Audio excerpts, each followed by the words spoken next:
special hello to Logan McDaniel. Thanks for coming out the other night. It was nice to meet you.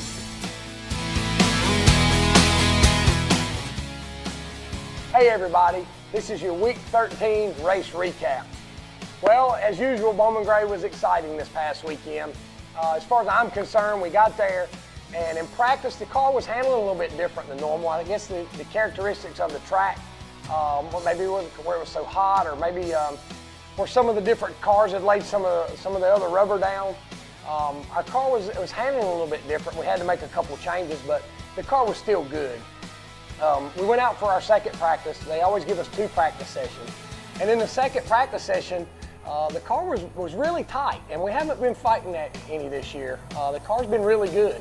So for it to be tight, it was kind of concerning just a little bit with qualifying coming up right after that second practice, because the last thing you want to do is be tight for qualifying, because that's what really kills your speed.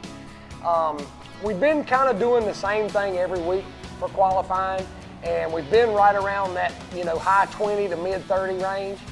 And I told Scott this week, I said, look, we got a 100-lapper, it's a cone race with a draw, let's go for it. And we made some significant changes to the car, and this week I went out and I ran a 13.200, which is the fastest time of the year, and of course was the pole for this week. So I told Scott, I said, well, we got to document those changes that we made so we can make sure and do it for the coming up weeks, and hopefully back up that time that we ran this week. But it really surprised me how good the car was. I bobbled a little bit 1 and 2. I knew I nailed 3 and 4. The thing about it is at Bowman Gray, you get 1 shot, 1 lap. And you can make 1 little slip or 1 little bobble, and if they put a 30 up or they put a 50 up, you really don't know until you see what that time is from in the car. So I knew I hit it pretty good, but I wasn't sure how good. So you can imagine how happy I was whenever I looked up and I saw that 13.20. Qualifying on the pole means that we draw first. I was out getting my pole award, and I sent some guys in there to draw for me. I had no idea what I drew until I got back to the pits. I found out I drew 7th, which was, that's not too bad considering where we've been starting in these 100-lap races. Like I touched on before, it also the determining factor of how good you feel about your draw is who's starting in front of you. And I knew there was 2 or 3 cars in front of me that were pretty good. The 53 car was on the pole. I think the 71 car was up there towards the front.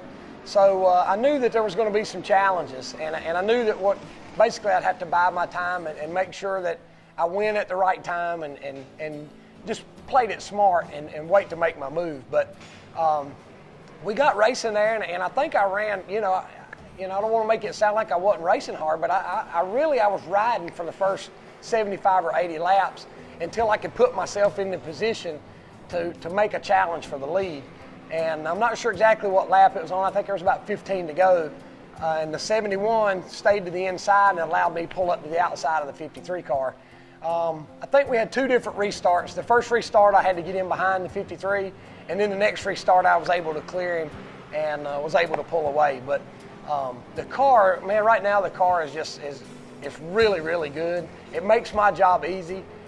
We haven't really changed much on the car in the last 2 years, but it's because the car is handling good. And the thing about Bowman Gray or racing in general is when you get something that's a good package and the car is handling good for you, you don't want to get away from that. And you might want to make little subtle changes, but you don't want to do anything that's really going to be a major change, because you're already good to start with. But the car was phenomenal. I mean, it was just once I got out in front, I could pretty much just set sail and set my own pace. And we were fortunate enough to come away with our 4th win of the season. Man, these guys gave me a good race car tonight, and I'm just so blessed to be surrounded by the people, the sponsors, everybody that makes this happen.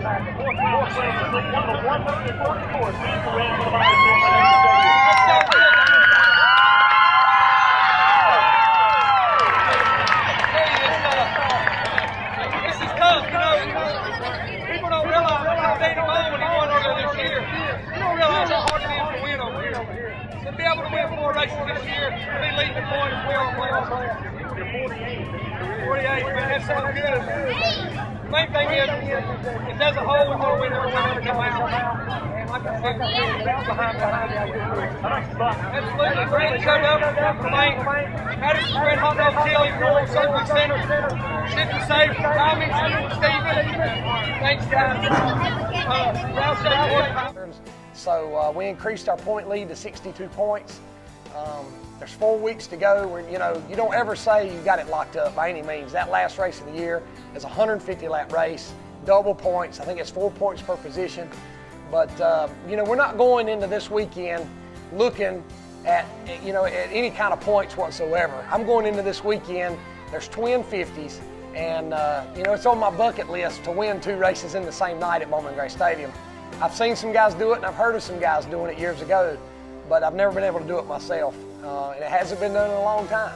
So we're going to go into this weekend full bore, looking to win both 50-lap races, and if I can't win both of them, maybe I can win one and Jason can win one. That would probably make me feel just as good. But all in all, we're sitting good right now. The car's still good. Our point situation is improved. But all in all, I'm enjoying myself and having a good time with it. And it's obvious that Monk and the guys are having a good time with it when you hear them talking to pits. And I think everybody's is pleased with what's going on right now. But we're just going to go over there this weekend and try as hard as we can and try to bring home some trophies.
Community. It's all about helping your neighbor.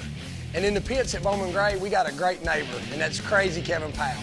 And Kevin will be the first one to tell you that he knows that bad things happen to good people. So if you go see Crazy Kevin Powell and you mention you saw this video, he's assured me that you're going to get the best deal possible. He gives flags to the kids, he does the spin in the wheel, and he even plays music after the race, and it's always a good time. But anyway, go see Crazy Kevin Powell, and I promise you he's going to help you out. Crazy Kevin Powell.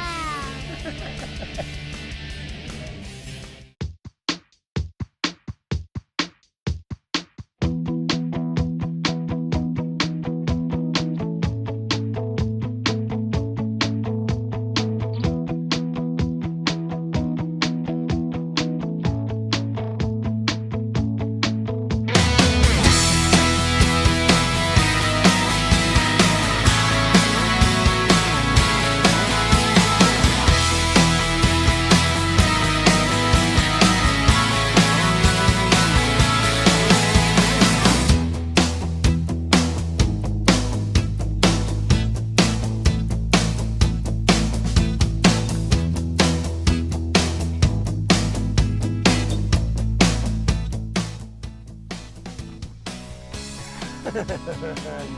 Hey, everybody. Darn it, man.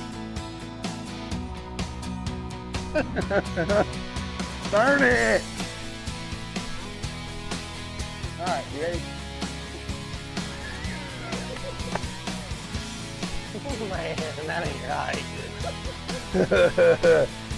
Darn it. Well, you gotta give me some kind of cue, a point, or a something, man. This week's bonus video question, bonus trivia video question. Just a minute. Bonus video trivia, yeah. Bonus video, right? I didn't like that.